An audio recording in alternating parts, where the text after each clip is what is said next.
बड़ा चारों का ब्रेकअप माशमार वशत करें चुके मगा पुत्रान कन गाएं बलूच अब्जती कमेटी बस्ती बाजी रोचा बढ़ जाए दरनाव दोमिनी मगा हुकूमत ने मगा मगेंदे के अमी कुछ बोगाएं के आनी लोट वनक बुतगा या मुजाकरात बुत्ता बले वद्दा दरना या निंदा कैसे बढ़ जाएं बिलाल डार साहब सीनियर साहबी तजियाकार में गुनादारी कन गाएं आई एम गेशिंग का पुत्रान करें। अस्सलाम वालेकुम डॉक्टर साहब।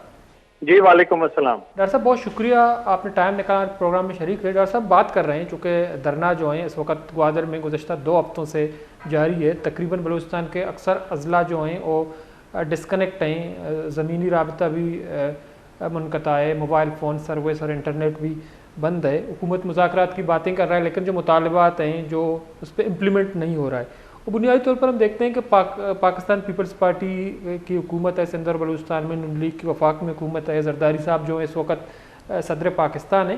लेकिन ये जो 2 बड़ी जमातें नून लीग और पाकिस्तान पीपल्स पार्टी, उसकी जो है खामोशी है वो कुछ नहीं कह रहे हैं इस मामले पे, उसका जो मरकज़ी क़यादत है। तो आप क्या समझते हैं कि इसकी खामोशी की क्या वजह है?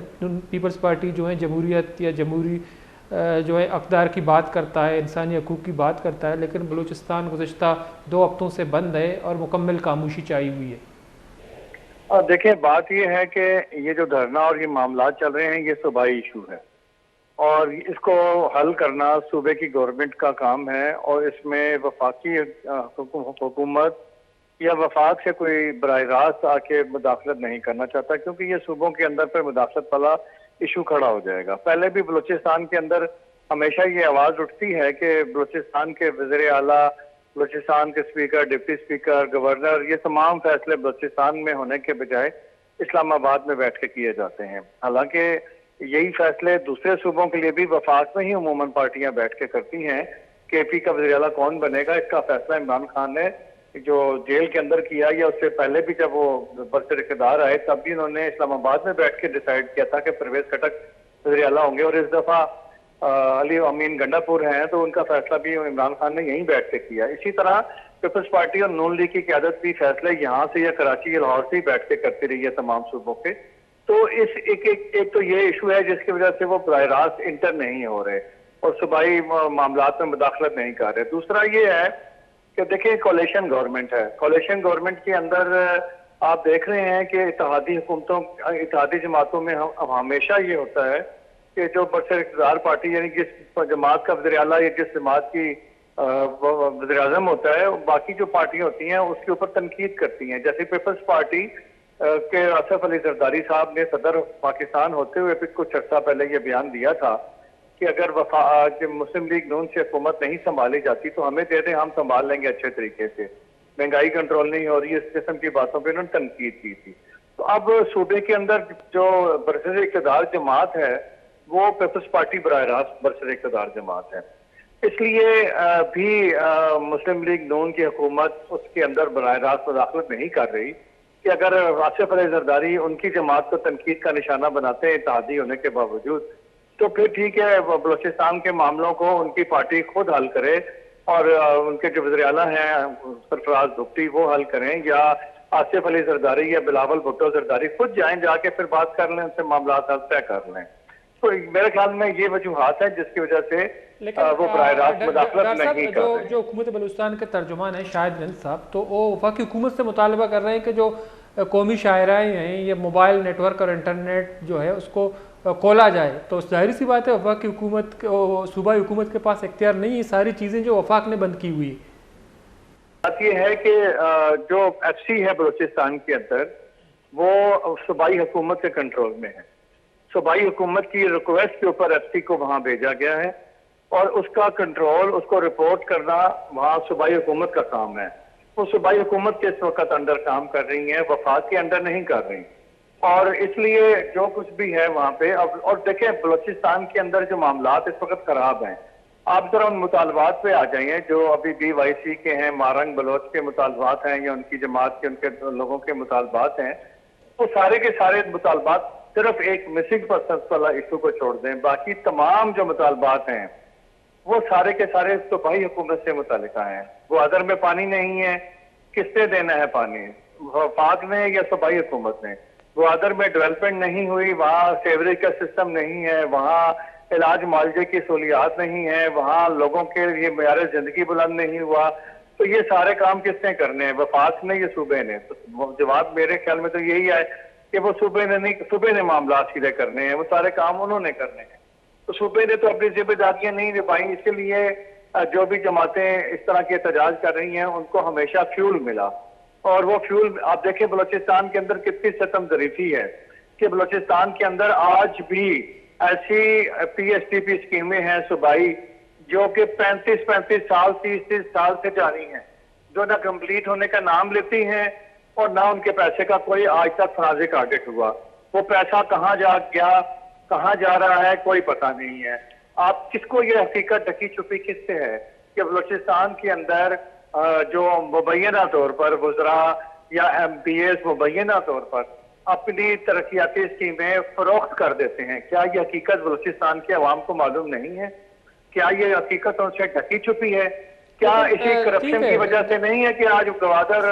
लेकिन डॉक्टर साहब जो इस वक्त जो BYC के जो बुनियादी मुतालबात हैं वो ये हैं कि जो रोड नेटवर्क है उनको खोला जाए, मोबाइल फ़ोन सर्विस और इंटरनेट को बहाल किया जाए, जो हमारे लोग शुरा पकड़े गए थे मुजाहिरीन उनको रिहा किया जाए। तो इसमें जो है रोड ये वफाक सूबाई हुकूमत कह रहा है कि वफाक ने बंद किए हैं, रोड जो कौमी शाहराहें बंद हैं, मोबाइल नेटवर्क और इंटरनेट, ये सूबाई हुकूमत वफाकी मामला करार दे रहा है। देखिए बात यह है कि मारंग बलोच शाबा और उनकी जो जमात है या तंजीम है उसके साथ एक मुआहिदा तय पा गया था, ये सबको मालूम है। और वो धरना खत्म करने जा रहे थे, लेकिन फिर एक यूनिवर्सिटी में एक और तालिब इल्म को मुबैना तौर पर उस पर इल्जाम लगा के ये FC की मुबैना फायरिंग के नतीजे में एक और नौजवान की जो शहादत हुई है या जैसे जान से हाथ धोने पड़े हैं, उसके बाद वो दोबारा धरने पे बैठ गए हैं। तो बात ये है कि ये धरना को पहली दफा नहीं हो रहा।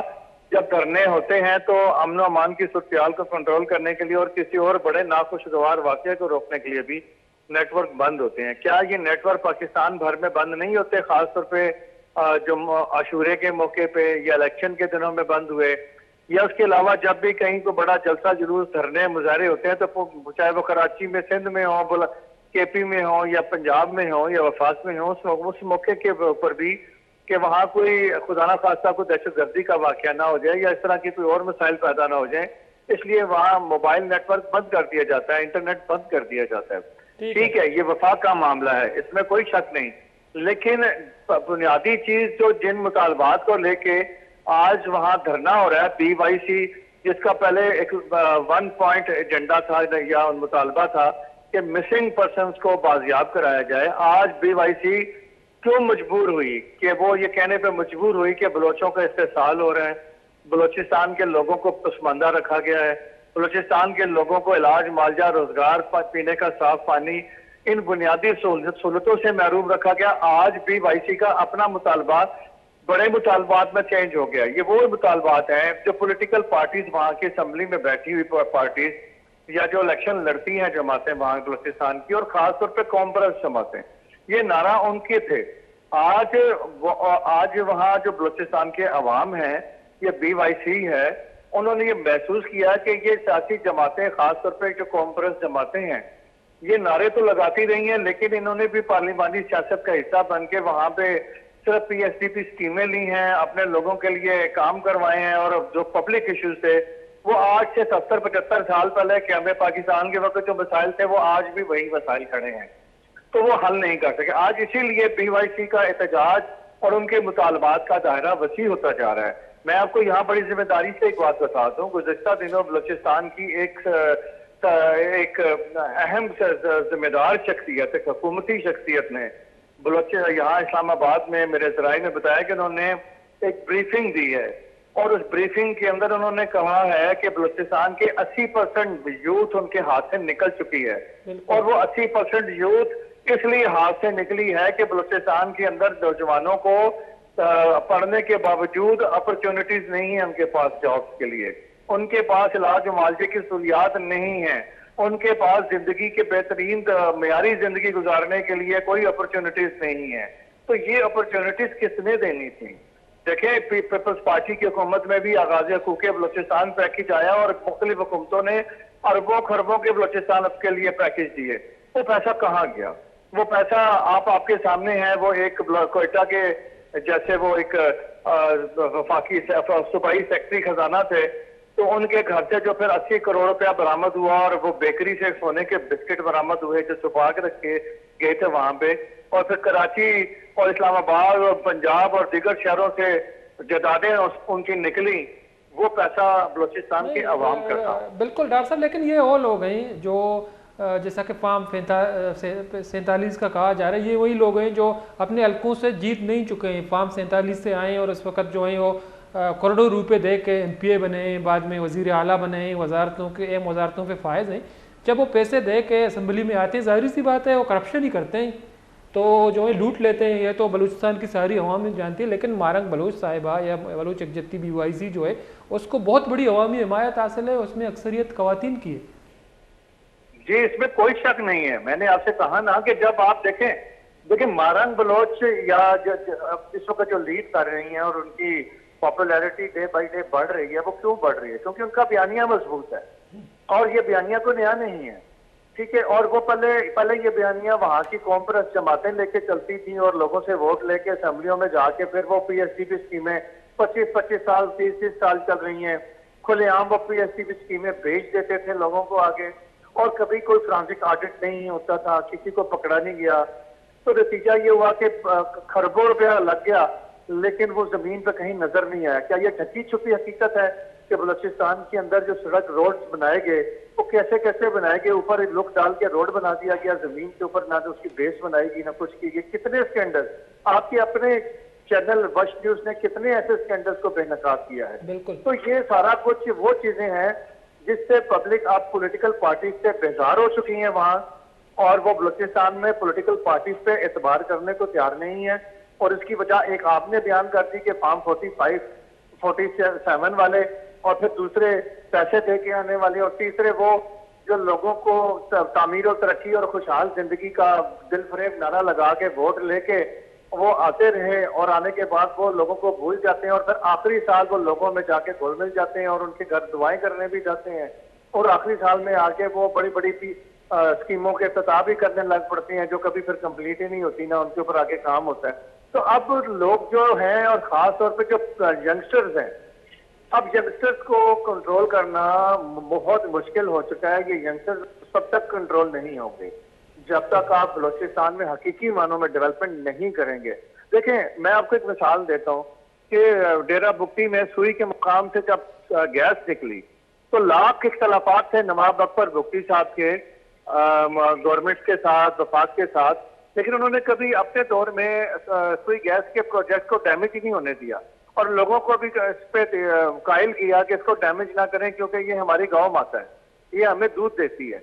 और उन्होंने ये क्यों था? वो इसलिए था कि नवाब अकबर भुगती ने सुई के जो प्लांट था उसमें अपने उस इलाके के लोगों को जॉब्स दी, तकरीबन हर फैमिली को वहां अकोमोडेट जॉब्स के जरिए किया।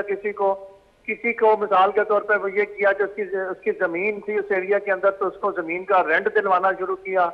किसी की कोई गाड़ी थी तो उसकी गाड़ी को सुई गैस की कंपनी में या कंपनीज के अंदर रेंट पे लगवा दिया। तो हर घर, हर फैमिली या हर खानदान वहां पे बेनिफिशियरी बना।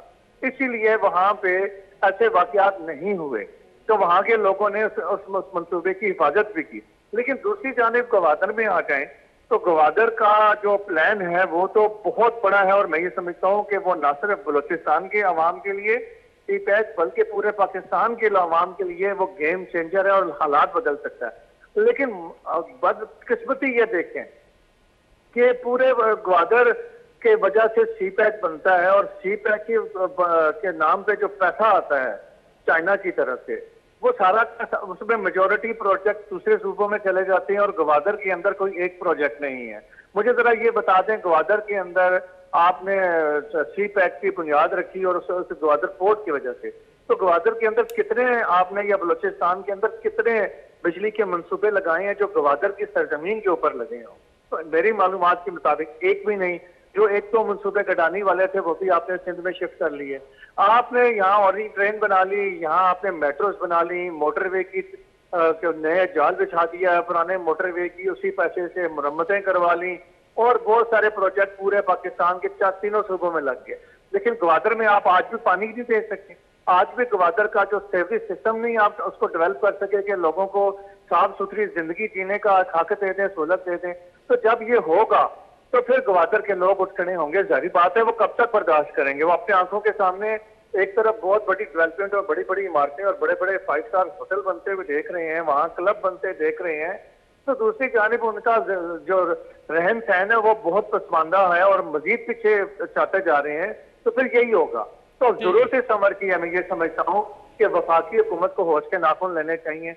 और ये जो 5वें 4थे नंबर पे आने वाले MPAs हैं या MNAs हैं ना, वो आप उनको जिता तो सकते हैं धांधली के जरिए, लेकिन वो उनके अंदर ये काबिलियत नहीं है, उनके पास पब्लिक का एतमाद नहीं है कि वो जाके पब्लिक से बात करें और उनको एहतजाज खत्म करने के लिए कायल कर सकें।